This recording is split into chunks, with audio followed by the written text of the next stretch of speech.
وہ بھی کسی سے ڈھکی چھپی بات نہیں ہے. اس سے پہلے الیکشن پروسیس جب سے شروع ہوا جی تب سے یہ پولنگ سکیمز کو انہوں نے چھیڑا, انہوں نے ووٹر لسٹ کو انہوں نے تتر بتر کیا, ٹھیک ہے, پریزائڈنگ آفیسرز اپنے من پسند لگائے, ٹھیک ہے, فیڈرل پروونشل گورنمنٹ دونوں گورنمنٹس جو ہیں وہ 100% انوالوڈ رہی الیکشن پروسیس کے اندر. ٹھیک ہے, فیڈرل اور پروونشل منسٹر جو ہیں وہ مسلسل الیکشن قوانین کی خلاف ورزی کرتے ہوئے حلقے میں آتے جاتے رہے. اچھا, ڈپارٹمنٹس کو انہوں نے جو ہے وہ پروونشل ڈپارٹمنٹس جو تھے ان کو انہوں نے پابند کیا ہوا تھا اپنے اہلکاروں کے حوالے سے, ٹھیک ہے, اور جو اس حلقے کے ووٹرز تھے ان پہ شدید قسم کا دباؤ ڈالے رکھا.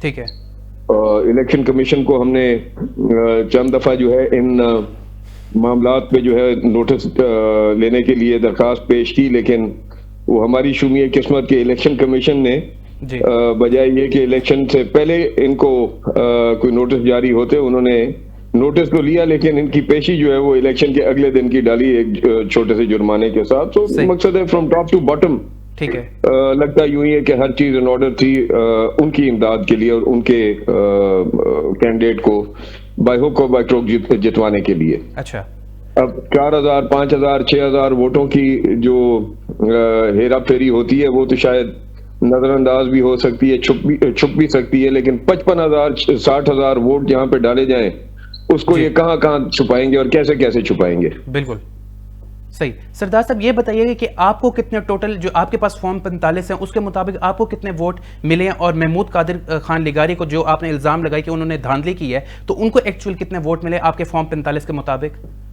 جی ہمارے تو آلموسٹ اباؤٹ 50,000 ووٹس ہیں جو فارم 45 جو ہمیں موصول ہوئے. اچھا, کیونکہ یہ پابند ہیں اس چیز کے کہ آر او جو تھا وہ پابند ہوتا ہے اس چیز کا کہ دونوں کینڈیڈیٹس جتنے بھی کینڈیڈیٹس ہیں وہ ان کے موجودگی میں اپنے نتائج جو ہے وہ وصول کریں. جی, انہوں نے ہمیں آر او آفس میں داخل نہیں ہونے دیا. اچھا, سب سے پہلے بددیانتی تو ان کی وہاں پہ آئی. ٹھیک, پھر انہوں نے کل ہمیں یعنی ایز وی اسپیک ٹوڈے انہوں نے کل ہمیں آفیشیل ریزلٹس جو ہیں جاری کیے ہیں اس کے حلف اٹھوا دینے کے بعد, اچھا, تاکہ اس سے پہلے کوئی ہنڈرنس نہ کریٹ ہو, کوئی قانونی چارہ جوئی یا کوئی قانونی پیش رفت نہ ہو, اس لیے انہوں نے ہمیں اس سے پہلے ریزلٹس آفیشیل جو ہیں جاری نہیں کیے. بہرحال ہمارے جو ریزلٹس ہیں ان کے مطابق یہ ہیں لگ بھگ 20,000 کے قریب اور ہم لوگ ہیں لگ بھگ 50,000 کے قریب. اچھا, لیکن سردار صاحب یہ بتائیے گا کہ آپ کی حکومت اس پیپلز پارٹی جو ہے وہ موجودہ حکومت کی اتحادی جماعت ہے اور ان کا بہت زیادہ مضبوط اتحاد ہے, تو سر اگر اتحادیوں کے ساتھ اس طرح کا رویہ رکھا جائے گا تو باقیوں کے لیے تو بہت سارے سوالات کھڑے ہو جاتے ہیں. یہ تو سب کو دیکھنا چاہیے اور سوچنا چاہیے. جی ہم تو فرام ٹائم ٹو ٹائم ہماری پارٹی لیڈرشپ بھی ہماری پارٹی بھی اپنا احتجاج یا اپنی ناراضگی کا اظہار جو ہے ان کے وعدوں پہ اور معاہدوں کی خلاف ورزی پہ کرتی چلی آئی ہے. صحیح, اور میں سمجھتا ہوں کہ یہ بددیانتی جو انہوں نے کی ہے ٹھیک ہے NA 185 کے حوالے سے میرے خیال میں یہ ناقابل فراموش بددیانتی ہے. سر تو آپ نے اپنے اس حوالے سے اپنی قیادت کو اعتماد میں لیا اور کیا وہ آپ کا ساتھ دے رہے ہیں؟ کیونکہ اس حوالے سے بلاول بھٹو زرداری صاحب کا آل تھرو آؤٹ میں قیادت کو جو ہے وہ ان کے جو حرکات تھیں through out the election process ٹھیک ہے اسے آگاہ کرتا چلا آیا ہوں, اور اب بھی جو حالات ہیں معاملات ہیں وہ ان کو آگاہی ہے. ہم اپنے جو سارا سلسلہ ہے اس کو کنسالیڈیٹ کر رہے ہیں انشاءاللہ. صحیح, جو قانونی چارہ جوئی ہوگی پارٹی لیول پہ یا جو ادارے ہیں جنہوں نے انصاف فراہم کرنا ہے جی ان سے رجوع کریں گے انشاءاللہ. سر آپ ہمیشہ کہتے ہیں کہ صدر زرداری صاحب اپنا جہاں پہ بات منوانی ہوتی ہے وہ بہت مضبوطی سے اپنی بات کو منواتے ہیں, تو سر آپ پورا آپ کی قیادت کہہ رہی ہے, ہم نے بھی وہ انٹرویو سب کے سنے ہیں کہ وہ سب الزامات لگا رہے ہیں کہ آپ کے ساتھ دھاندلی کی گئی ہے آپ کے الیکشن کے اندر, تو آپ سمجھتے ہیں کہ آپ کی پارٹی آپ کے ساتھ کھڑی ہوگی اس موقع کے اوپر, اور آپ کو کتنے % امید ہے کہ الیکشن کمیشن اس کے اوپر آپ کے حق میں فیصلہ دے گا؟ گزارش یہ ہے کہ اگر ہوتا دوست محمد خان کھوسا اکیلا ٹھیک ہے ایز این انڈیپینڈنٹ ٹھیک ہے اس میں تو اور بات تھی, یہاں پہ میری حیثیت ہے as a candidate of Pakistan Peoples Party ٹھیک ہے, اور یہاں پہ جو کچھ ہوا ہے وہ دوست محمد کھوسا کے ساتھ نہیں ہوا, وہ پاکستان پیپلز پارٹی کے ساتھ ہوا ہے. ٹھیک ہے, اب ظاہری بات ہے ایکسکیوز می اس حوالے سے جو ہے وہ پارٹی نے نوٹس لیا بھی ہے اور مزید بھی انشاءاللہ اس پہ جو ہے وہ پیش رفت ہوگی. ٹھیک ہے, تو سردار صاحب آپ نے اس حوالے سے کوئی الیکشن کمیشن کو پٹیشن دائر کی ہے, اور آپ کے پاس کتنے ٹھوس ثبوت ہیں جس کے اوپر آپ سمجھتے ہیں کہ الیکشن کمیشن آپ کے حق میں ہی فیصلہ دے گا؟ گزارش یہ ہے کہ اب وہ جو شواہد اور ثبوت میرے پاس موجود ہیں وہ میں آپ کو تو فراہم نہیں کر سکتا، کیونکہ وہ لیگل فورم پہ فراہم کرنے والے ہیں، بالکل جو میں انشاءاللہ ہم نے ایک پٹیشن الیکشن کمیشن کو دائر کی ہے، جی، اس کے ساتھ ساتھ جب ہمیں بلایا جائے گا انشاءاللہ ہم وہاں پہ وہ ثبوت اور شواہد پیش کریں گے۔ لیکن سر ماضی گواہ ہے جتنی بھی اس طرح کی پٹیشنز دائر ہوتی رہ گئی ہیں الیکشن کمیشن میں، تو ان کا جو سنوائی ہوتی تھی یا اس کا جو فیصلہ آتا تھا وہ 5 سال گزرنے کے بعد ہی آتا تھا، تو آپ کو اب کتنا اعتماد ہے الیکشن کمیشن پہ؟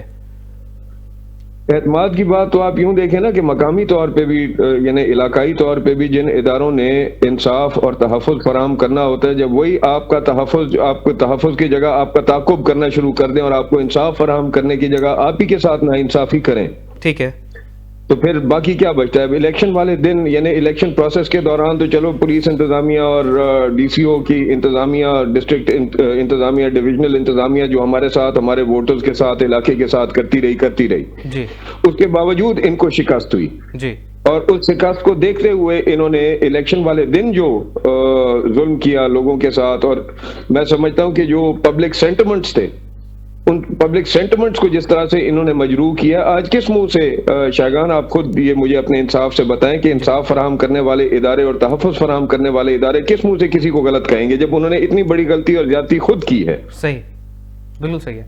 سردار صاحب یہ بتائیے گا کہ آپ کا میں نے ایک جگہ چور کو چور ثابت کرنے والے، غلط کو غلط ثابت کرنے والے جب خود چور اور غلط ثابت ہوں جی، تو کسی کو چور اور کسی کو غلط کیسے ثابت کریں گے، کیسے کہیں گے؟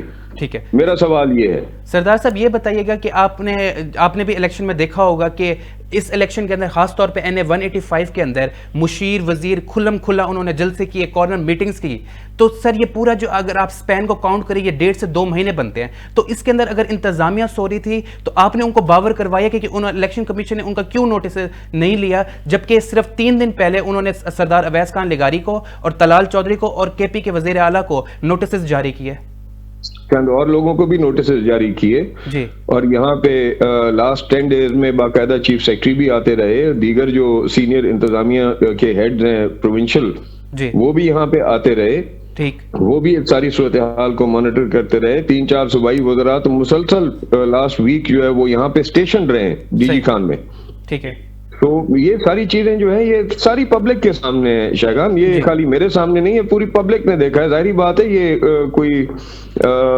اس صورتحال میں تو تھے ہی نہیں کہ یہ غائب رہے ساروں سے یا اوجھل رہے ساروں سے۔ چھوٹا سا شہر ہے ڈیرہ غازی خان، یہاں پہ تو کوئی بھی اس طرح کا معاملہ ہو تو فوری اس کی اطلاع جو ہے پورے شہر میں پہنچ جاتی ہے، ہر کوئی آتا جاتا دیکھ رہا تھا ان لوگوں کو۔ جی، وہ تو سر آپ کی بات ٹھیک ہے، کیونکہ ہم نے وہاں سے جو ہمیں خبریں موصول ہو رہی تھی کہ اس دن الیکشن کے اوپر اتنا زیادہ ٹرن آؤٹ نہیں تھا عوام کا، لیکن جتنے فگرز آئے ہیں وہ تو حیران کن تھے، اس کے لحاظ سے تو بہت زیادہ لیڈ تھی۔ لیکن سردار صاحب میرا یہ سوال ہے، یہ بتائیے گا کہ آپ کی جماعت نے جس طرح مسلم لیگ نون نے وہاں پہ کھل کے کیمپین کیا اور ان کے MNAs MPs نے کھل کے وہاں پہ کیمپین کی، آپ کے ساتھ ہی ملتان کے اندر گیلانی صاحب کے بچے وہاں پہ موجود ہیں، ان کے تینوں بیٹے MNAs ہیں، رحیمیہ خان میں بھی آپ کے پیپلز پارٹی کے MNAs ہیں، لیکن آپ کی قیادت نے آ کے کوئی بھی آپ کی پیپلز پارٹی کی طرف سے وہاں پہ نہیں آیا جنہوں نے آپ کے حق میں وہاں پہ کیمپین کی ہو۔ سر اس کی کیا وجہ تھی؟ اس کی وجہ بڑی واضح ہے، آپ یہ دیکھیں کہ پارٹی کا بیک کرنا اور پارٹی کا ہونا تو وہ تو دوسری رائے نہیں ہے اس میں، صحیح، لیکن ذاتی طور پہ ان کا یہاں علاقے میں کیا اثر ہے؟ صحیح، علاقے کے ساتھ رابطہ تو ہمارا ہے نا، ہمارے خاندان کا، ہمارے خاندان کے افراد کا علاقے کے ساتھ اور علاقے کا ہمارے ساتھ۔ جی، تو یہاں پہ تو پوری انتظامیہ، پوری مشینری ہمارے خلاف کام کر رہی تھی، 2 گورنمنٹس ہمارے خلاف الیکشن کے پروسیس میں انوالو ہوئی تھی، فیڈرل گورنمنٹ بھی، پروونشل گورنمنٹ بھی، ان کے وزراء یہاں پہ آئے ہوئے تھے، جو کل تک ان کے MPAs یا MPAs کے کینڈیڈیٹس جو تھے وہ ایک دوسرے کی شکل دیکھنا گوارا نہیں کرتے تھے، ان کو بھی بلا کے الیکشن میں جو ہے وہ کسی کو کوئی لالی پاپ دیا، کسی کو کوئی لالی پاپ دے کے اور کینڈیڈیٹ کے پیچھے کھڑا کیا۔ سو وی ور اگینسٹ آل آڈ، ٹھیک ہے، اور اس میں الحمدللہ اللہ تعالیٰ نے اور ہمارے ڈیرہ غازی خان کی اور خاص طور پہ بالخصوص NA 185 کی عوام نے ہمیں سرخرو کی ہے۔ صحیح، ہم اس پہ مطمئن ہیں کہ عوام کی طرف سے جو رسپانس ہمیں ملا ہے الحمدللہ وہ ناقابل فراموش ہے۔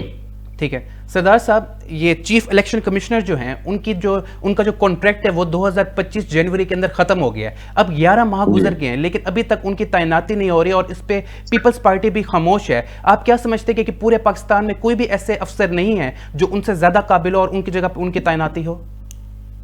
اس کا جواب تو آپ کو نون لیگ دے سکتی ہے جو اس وقت برسر اقتدار ہے، اس کا جواب میں آپ کو نہیں دے سکتا۔ اچھا، صحیح. اچھا سردار صاحب یہ بتائیے کہ پیپلز پارٹی کے حوالے سے میں آپ سے کویشچن کروں گا کہ پیپلز پارٹی مسلسل گریز کر رہی ہے وفاق اور پنجاب کی کابینہ میں شمولیت سے. آپ کیا سمجھتے ہیں اس کے اندر صدر زرداری صاحب کی کیا حکمت عملی ہے؟ کیا وہ موجودہ حکومت کی جو ان کے اوپر الزامات ہیں وہ اپنے اوپر نہیں لینا چاہتے؟ نہیں ایسی کوئی بات نہیں ہے. گزارش یہ ہے کہ جو انہوں نے in principle charter of democracy کو مد نظر رکھتے ہوئے جو کمٹمنٹس کی تھیں اپنے اتحادیوں کے ساتھ, جی ابھی تک تو ان کو یہ پورا نہیں کر سکے. تو اگر گورنمنٹ میں شامل ہو جاتے ہیں ہم لوگ یا دیگر جو کئی اتحادی ہیں جو اس وقت ان کے ساتھ گورنمنٹ میں شامل نہیں ہے, تو ایسی تیسی پھیر دیں گے ان کی. ٹھیک ہے. تو ان کی بات کے اوپر اعتماد کرنا جو ہے وہ یوں ہی ہے جیسے اپنے ساتھ زیادتی کرنے والی بات ہو. اینڈ آئی ایم شیور میری پارٹی لیڈرشپ جو ہے مجھ سے بہت بہتر سمجھتی ہے اور جانتی ہے. ٹھیک ہے. سردار صاحب ایک آئی ایم ایف نے جو اپنی ایک governance and corruption diagnostic report جاری کی ہے, اس کے وہ میں آپ کے سامنے رکھوں گا. اس کے اندر کہا گیا Pakistan loses up to 6.5% of the G D P to corruption as elite captures struggles growth. Pakistani اشرافیہ اپنی جیبیں بھرنے میں لگی ہے. تو سر حکومت اس ٹائم مسلم لیگ نون کی ہے اور آپ کی جماعت بھی اس کے اتحادی ہے, تو سر یہ الزامات کس کے اوپر لگائے جا رہے ہیں آئی ایم ایف کی طرف سے؟ ظاہر ہے جو کنٹرول میں ہے گورنمنٹ میں ہے اسی کے اوپر لگائے جا رہے ہیں. ہم تو گورنمنٹ میں نہیں ہیں, ہم تو الائز ہیں گورنمنٹ کے. ٹھیک ہے. تو سر یہ ظاہری بات ہے اس کا جواب جو ہے یہ گورنمنٹ ہی دے گی. تو سر آپ سمجھتے ہیں کہ واقعی میں کرپشن ہو رہی ہے جو آئی ایم ایف نے رپورٹ یہ جاری کی ہے؟ سر میں تو لوکل سطح کی آپ کو مثالیں دے سکتا ہوں کہ جتنی بدترین کرپشن یہاں پہ لوکل سطح کے اوپر ہمارے علاقے میں ہمارے ضلع میں ہو رہی ہے. ظاہری بات ہے ٹرکل ڈاؤن ایفیکٹ ہی ہے نا اس چیز کا. جب چشمہ صاف بہے گا تو پھر نیچے پانی بھی صاف آئے گا, جب چشمہ ہی میلا ہوگا تو پھر پانی بھی تو میلا ہی آئے گا. صحیح.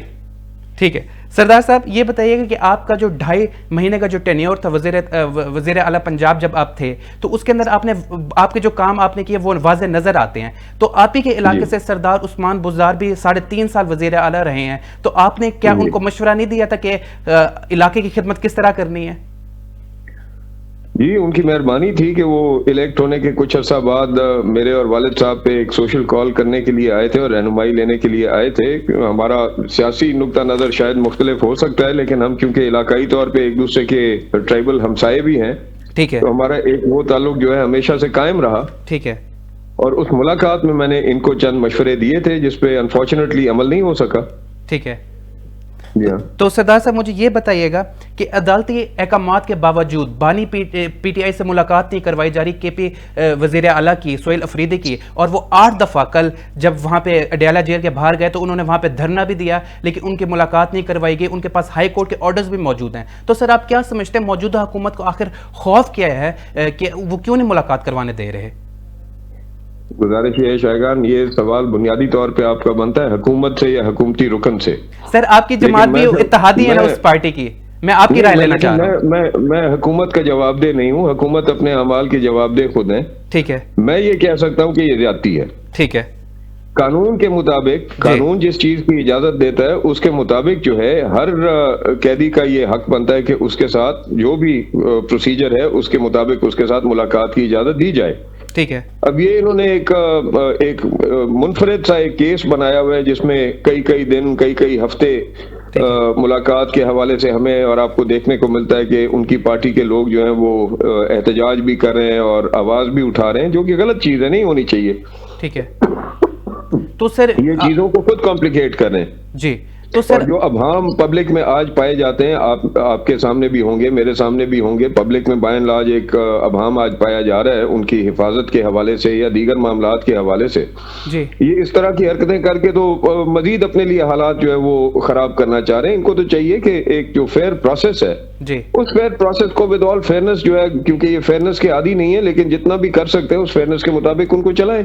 اچھا. اب عدالتی احکامات بھی ہیں, ان عدالتی احکامات کے بھی خلاف ورزی کرتے ہوئے اگر حکومت ملاقات کا موقع نہ دے لوگوں کو جی تو اس کا جواب تو حکومت دے گی نا. ٹھیک ہے.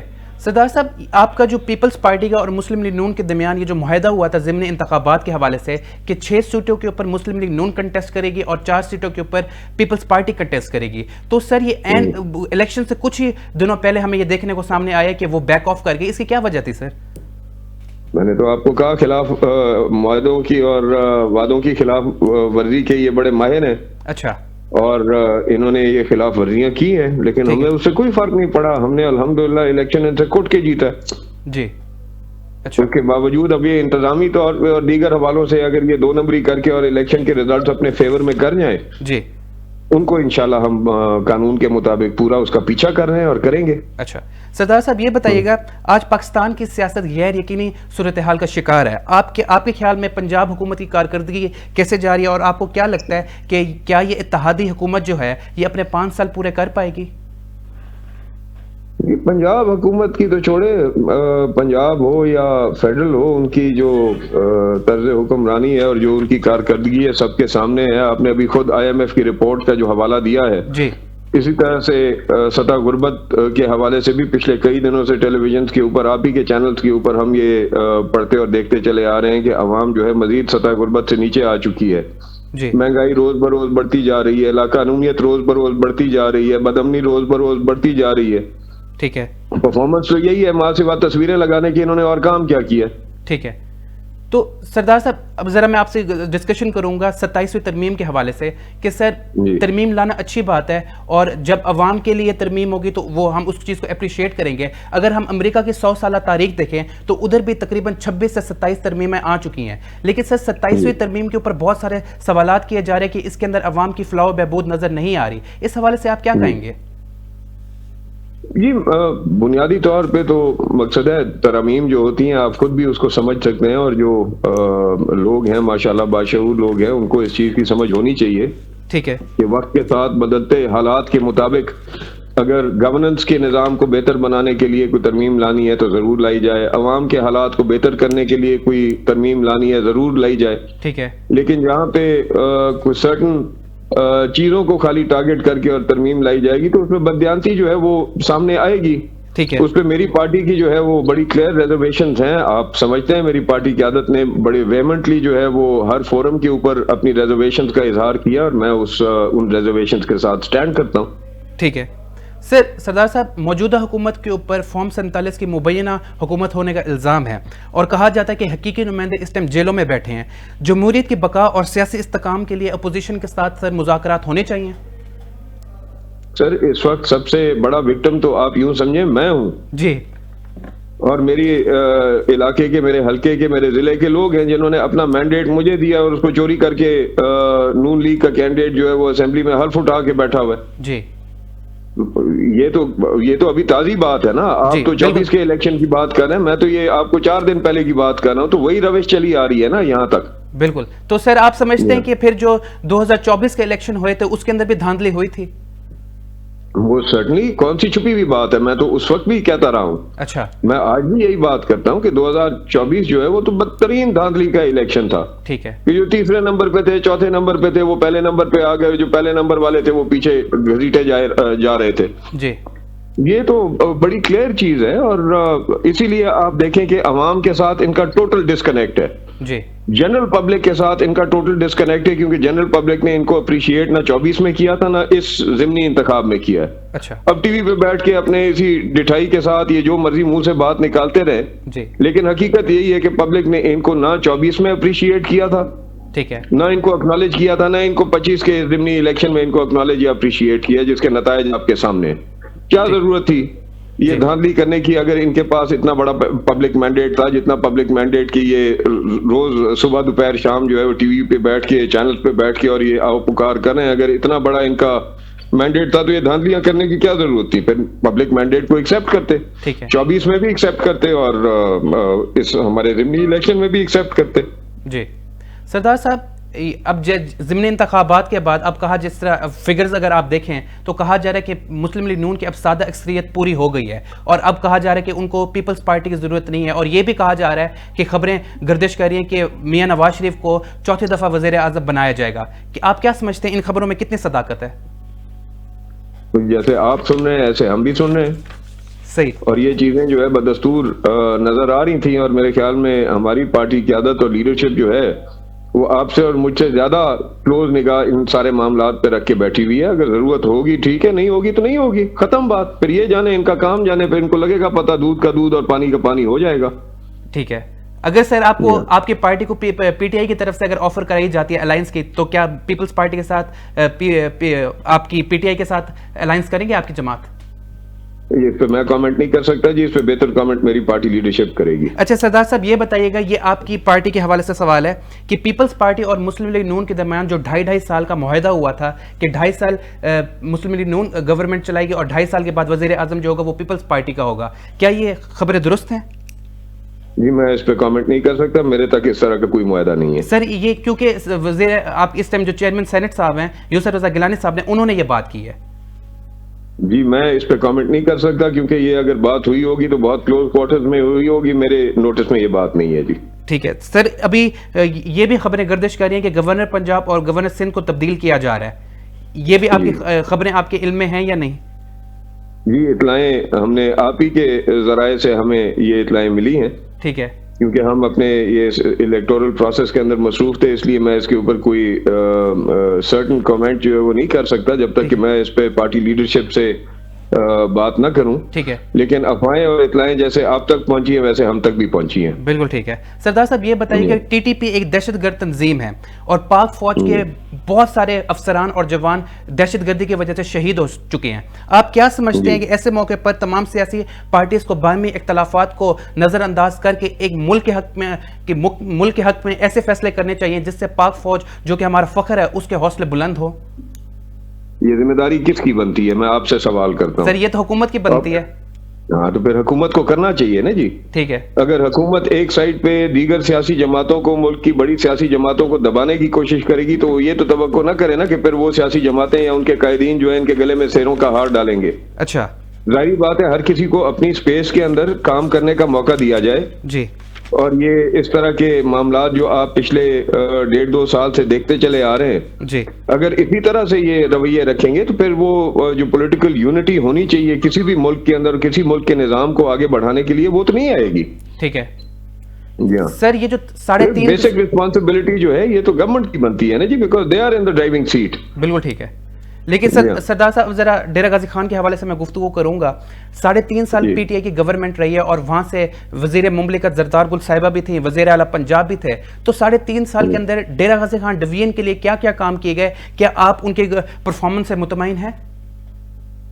قطعاً مطمئن نہیں ہے. میں تو آپ کو پہلے آپ کے ایک سوال کے جواب میں عرض کیا کہ میں نے سردار عثمان خان بزدار صاحب کو علاقائی ڈیولپمنٹ کے حوالے سے چند مشورے دیے تھے تب جب وہ ہمارے پاس آئے تھے. ٹھیک ہے، ان میں سے کسی ایک مشورے پہ بھی عمل نہیں ہوا، اور وہ مشورے ایسے نہیں تھے جس سے کہ دوست محمد خان کو یا سردار ذوالفقار علی خان کو جو ہے اس سے کوئی فائدہ ہونا تھا یا ہمارے دوستوں کو فائدہ ہونا تھا، جنرل پبلک کو، علاقے کو فائدہ ہونا تھا. ٹھیک ہے، اور اس پہ بالکل اس کے اوپر عمل نہ ہوتا، کوئی اور اپنی طرف سے کوئی منصوبہ جات اس طرح کے لے کے آتے جس سے کہ علاقے کی بہتری ہوتی.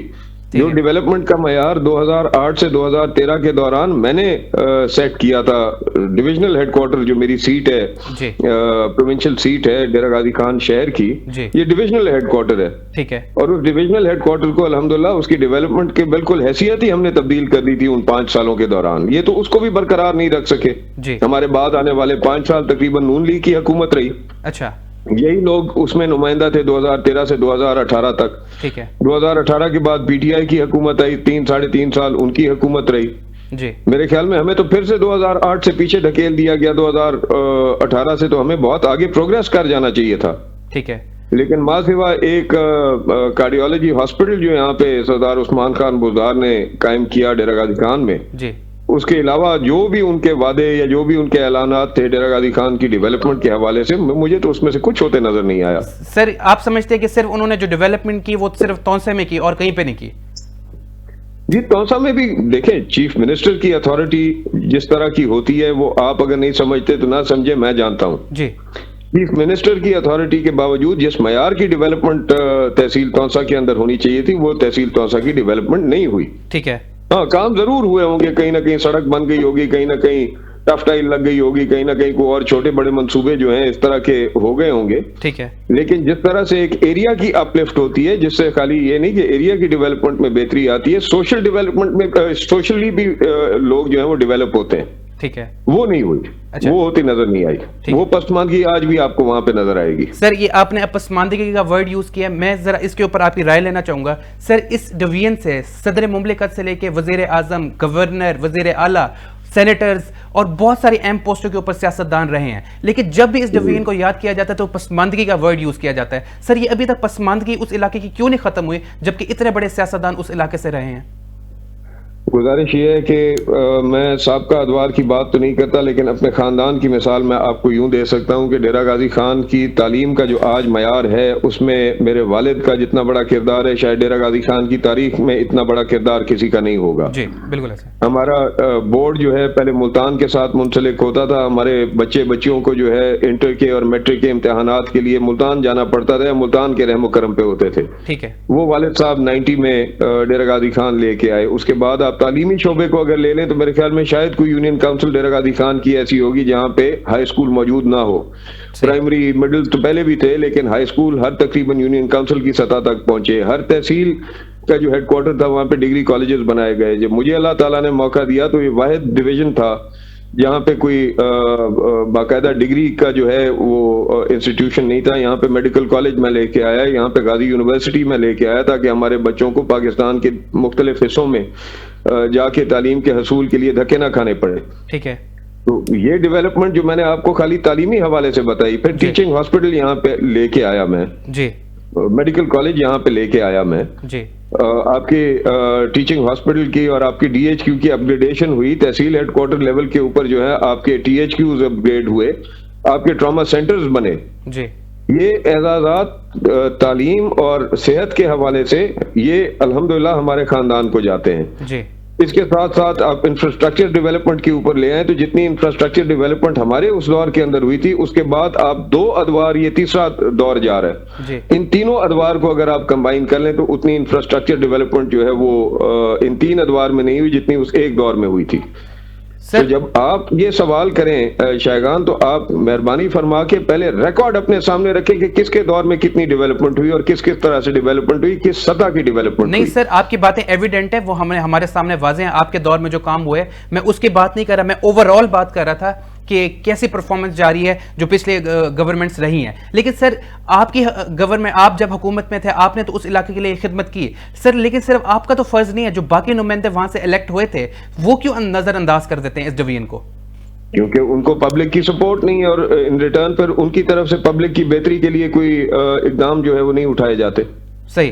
اچھا سردار صاحب، کچھ عرصہ پہلے وزیر اعظم شہباز شریف صاحب نے ڈیرہ غازی خان کا دورہ کیا تھا اور انہوں نے جو ڈی جے خان کا ایک سب سے بڑا مسئلہ ہے انڈس ہائی وے، اس کا بھی افتتاح کیا تھا. جو بھی نئی گورنمنٹ آتی ہے وہ اس کا افتتاح کر دیتی ہے انڈس ہائی وے کا، لیکن اس کے اوپر کام شروع نہیں ہوتا. اس کے ساتھ ساتھ انہوں نے ریلوے اسٹیشن اور جو ایئرپورٹ ہے اس کی بھی نوید سنائی تھی، بحالی کی، لیکن سر وہاں پہ کوئی کام ہوتا نہیں ہے، صرف نوید ہی سنائی جاتی ہے. اس حوالے سے کیا کہیں گے؟ یہ آپ نے بڑی دلچسپ بات کی ہے. یہ صرف ایسے اعلانات کی حکومت ہے. 2 سال ہو گئے اس حکومت کو قائم ہوئے ہوئے.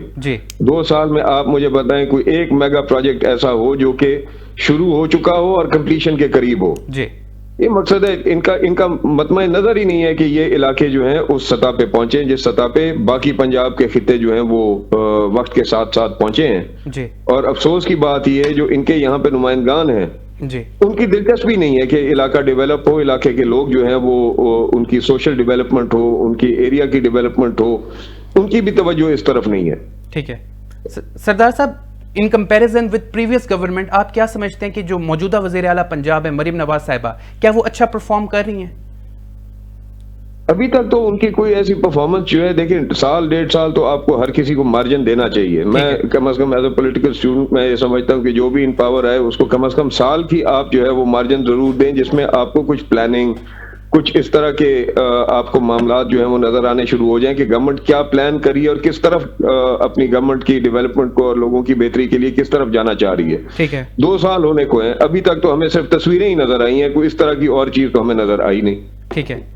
تو سردار صاحب ذرا آپ ڈیرہ غازی خان کے حوالے سے بتائیے گا کہ ڈیرہ غازی خان کو کون سے مسائل درپیش ہیں، اور اگر آپ کو نیکسٹ ٹائم منتخب کیا جاتا تو آپ کون سے مسائل ڈیرہ غازی خان کے سب سے پہلے حل کریں گے؟ دیکھیں ڈیرہ غازی خان ان پرٹیکولر آپ بات کریں، لیکن عمومی طور پہ تو سارے پنجاب سے جو امن امان کی صورتحال ہے اس کے حوالے سے شکایات آ رہی ہیں، بالخصوص ڈیرہ غازی خان جیسے علاقے، راجن پور ہو گیا، لیا ہو گیا، مظفر گڑھ میں اپنے ڈی جی خان ڈویژن کی بات کروں گا. اس میں امن امان جو ہے وہ سفر کر رہا ہے، بڑا شدت سے سفر کر رہا ہے، بڑا شدید سفر کر رہا ہے. ٹھیک ہے. لوگوں کے جان و مال کا تحفظ جو ہے اس میں سمجھتا ہوں کہ پولیس انتظامیہ اور ڈسٹرکٹ انتظامیہ بالکل ناکام ہو چکی ہے. جی. مہنگائی جو ہے اس نے لوگوں کی کمر توڑی ہوئی ہے. پھر انہوں نے ایک نیا تماشا شروع کیا ہے، یہ انہوں نے ضلعوں کے اندر جو ہے کوئی پیرا نام سے ایک فورس بنا دی ہے. جی. ویسے آج غریب کا جو ہے وہ روزگار جو ہے مشکل ہوا ہے. جی. اس کے بعد پھر ان لوگوں نے جو ہے ان کا جینا جو ہے وہ مزید دو بھر کیا ہوا ہے، اور ایک اور کرپشن کا نیا ادارہ انہوں نے قائم کر دیا ہے جو لوگوں کو خاص و عام تنگ کرتا پھر ہے، پریشان کرتا پھر ہے. پہلے اس وقت غربت جو ہے وہ لوگوں کو جینے نہیں دے رہی. ٹھیک ہے. اوپر سے پھر اس طرح کے ادارے انہوں نے کھڑے کر کے لوگوں کے لیے اور پریشانی جو ہے وہ کھڑی کر دی ہے. تو بہت سی چیزیں ہیں جس کے اوپر بات کی جا سکتی ہے. اچھا، لیکن سر ڈیرہ غازی خان میں جو سب سے بڑا مسئلہ ہے وہ صاف پینے کا پانی ہے اور سیوریج سسٹم کا مسائل ہے وہاں پہ، لیکن سر وہاں پہ کوئی تبدیلی نظر نہیں آ رہی. شائگان، اگر نمائندوں کی توجہ ہو تو چیزیں آہستہ آہستہ ٹھیک ہونی شروع ہو جاتی ہیں. ٹھیک ہے. آپ حکومت کو کہیں جب آپ کے اپنے نمائندوں کی، یہاں کے جو منتخب نمائندے ہیں، جب انہی کی توجہ ان چیزوں کے اوپر نہیں ہے اور انہی کی رسائی حکومت تک اس طرح کی نہیں ہے جہاں پہ وہ حکومت کی آنکھوں میں آنکھیں ڈال کے کہے کہ ہمارے علاقے کے ان جو بنیادی مسائل ہیں ان کا حل کرے. ٹھیک ہے. تو کون کرے گا؟ کسی غیر ملک نے آ کے کرنا ہے یہاں پہ، کسی غیر ملک کے کسی نمائندے نے آ کے یہاں پہ ہمارے مسائل حل کرنے تو اپنے نمائندوں نے ہوتے ہیں. جب ان کی توجہ اور رسائی نہیں ہے ٹھیک ہے تو پھر مسائل کیسے حل ہوں گے؟ صاف پینے کا پانی آپ دیکھ لیں، آپ سیوریج کا نظام دیکھ لیں، آپ روڈ انفراسٹرکچر دیکھ لیں. تباہ ہو چکا ہے ہمارا روڈ انفراسٹرکچر ان کی نااہلی اور نالائکیوں کی وجہ سے. صحیح. ہمارا سیوریج کا سسٹم جس کو مینٹیننس کی، کانسٹنٹ مینٹیننس کی ضرورت ہوتی ہے، یہ اس کا سسٹم اس طرح کا ہوتا ہے جس کو کانسٹنٹ مینٹیننس کی ضرورت ہوتی ہے. جب مینٹین نہیں کریں گے وہ خراب ہوگا. ٹھیک ہے. لیکن سر، اور یہی نظام ہے آپ کے صاف پینے کے پانی کا. جی. کہ آج ہمارے شہر ڈیرہ غازی خان کے اندر جو 5.5-6 لاکھ آبادی کا شہر ہے، جی، اس شہر میں آپ کو دعوت دیتا ہوں، آپ کے ادارے کو دعوت دیتا ہوں، آپ تشریف لے آئیں اور آ کے ایک اوپن سروے کریں. ٹھیک ہے. کوئی حصہ شہر کا آپ مجھے دکھا دیجئے جہاں پہ لوگ کھڑے ہو کے یہ کہیں کہ جی ہاں ہمیں صاف پینے کا پانی مہیا ہو رہا ہے اور ہمارا نکاسی کا نظام ٹھیک ہے، ہماری اپروچ ٹھیک ہے. ٹھیک ہے. اس کا قصور تو پھر یہی انہی نمائندوں پہ ہی آنا چاہیے نا، اور حکومت پہ آنا چاہیے. آپ پہ مجھ پہ تو نہیں آئے گا، نہ آپ حکومت میں ہیں نہ میں حکومت میں ہوں. جی.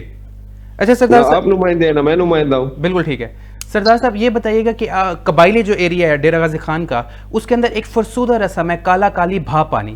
سر اتنے عرصے سے وہ چلتی آ رہی ہے لیکن اس کا خاتمہ نہیں ہو رہا، اس کی کیا وجہ ہے؟ یہ ہماری طرف یہ نہیں ہے جی. اچھا. ہمارے ٹرائبل ایریاز میں اس طرح کا نظام نہیں ہے. یہ کچھ حصے ہیں بلوچستان، کچھ حصے ہیں راجن پور کے جہاں پہ یہ پریکٹسز ہیں. ٹھیک ہے. اور کچھ حصے ہیں بلوچستان میں جہاں پہ یہ قدیمی پریکٹسز جو ہیں یہ کی جاتی ہیں. ہمارے ٹرائبل ایریا میں اس طرح کی پریکٹسز نہیں ہے جی. ٹھیک ہے. اچھا سردار صاحب، آپ کی حکومت کے متعلق، یہ پیپلز پارٹی کے متعلق اور مسلم لیگ نون کے متعلق یہ کہا جاتا ہے جیسے آپ کا وفاق کے اندر اتحاد ہے، ضمنی انتخابات کے اندر آپ دونوں پارٹیز ایک دوسرے کے مد مقابل تھی، لیکن عوام کے اندر یہ رائے پائی جاتی ہے کہ یہ جو الیکشن تھا یہ صرف نورا کشتی تھی، کیونکہ جس نے بھی جیتنا ہے اس نے حکومتی بینچوں پہ بیٹھنا ہے، نہ کہ اس نے اپوزیشن عوام میں اس طرح کا بالکل تاثر نہیں تھا جی. بالکل تاثر نہیں تھا عوام میں کہ یہ کوئی نورا کشتی ہے. ظاہری بات ہے ہم ایک دوسرے کے مقابلے میں الیکشن لڑ رہے تھے تو اس میں عوام نے تو ڈیسائیڈ کرنا تھا فور اور اگینسٹ. ٹھیک ہے. اور وہ الحمدللہ ہمارے حق میں آئی چیز. اور آپ نے دیکھا کہ ہم نے جس طرح سے الیکشن کیمپین چلائی دو گورنمنٹس کے خلاف، فیڈرل اور پروونشل گورنمنٹس کے خلاف، جیسے میں نے پہلے آپ کے خدمت میں عرض کیا کہ 100% انوالوڈ رہی ہر سطح کے اوپر اس پورے الیکشن پروسیس میں. ٹھیک ہے. اس کے باوجود اگر عوام نے ان کو شکست دی ہے، شہر کے ہمارے، میں اوور آل حلقے کی بات نہیں کرتا، شہر ڈیرہ غازی خان کے جو پولنگ سٹیشن تھے اس میں 99% پولنگ سٹیشن پہ یہ ہارے ہیں ہمارے ریکارڈ کے مطابق، جو ہمیں ریکارڈ فارم 45 کے پریزائڈنگ آفیسرز نے دیے ہیں. نا آپ نے اپنے گھر میں کوئی پریس لگائی ہوئی تھی، نہ میں نے اپنے گھر میں پریس لگائی ہوئی تھی جہاں سے چھاپ کے ہم اس کو ایز ایویڈنس جو ہے الیکشن کمیشن کے سامنے یا دیگر جو انصاف فراہم کرنے والے ادارے ہیں ان کے سامنے پیش کریں گے. تو سر مجھے یہ بتائیے گا، آپ نے NA-185 کی بات کی، اتنی زیادہ مشینری صرف آپ ہی کے حلقے کے اندر کیوں یوز کی گئی سر؟ ان کو کیا خوف تھا آپ کے حلقے سے؟ یہ تو آپ ان سے پوچھئے. کیونکہ سر آپ کینڈیڈیٹ تھے، میں آپ سے سوال کروں گا کہ آپ کی لگتا ہے حلقے کے اندر اتنی زیادہ اچھی پرفارمنس تھی جو ان کو اتنا زیادہ خوف تھا. دیکھیں میرا تو ایک مطمع نظر ہے کہ اگر میرے علاقے کے لوگ جو ہیں جی وہ چین اور سکون کی زندگی نہیں گزار سکتے حکومتی عدم توجہی کی وجہ سے یا حکومت کی غلط پالیسیز کی وجہ سے، تو پھر میں نے کم از کم ان لوگوں کے لیے آواز ہر سطح پہ اٹھانی تھی، اٹھا رہا ہوں اور اٹھاتا رہوں گا. ٹھیک ہے. چاہے میں اسمبلی میں ہوں چاہے میں نہ ہوں. ٹھیک ہے.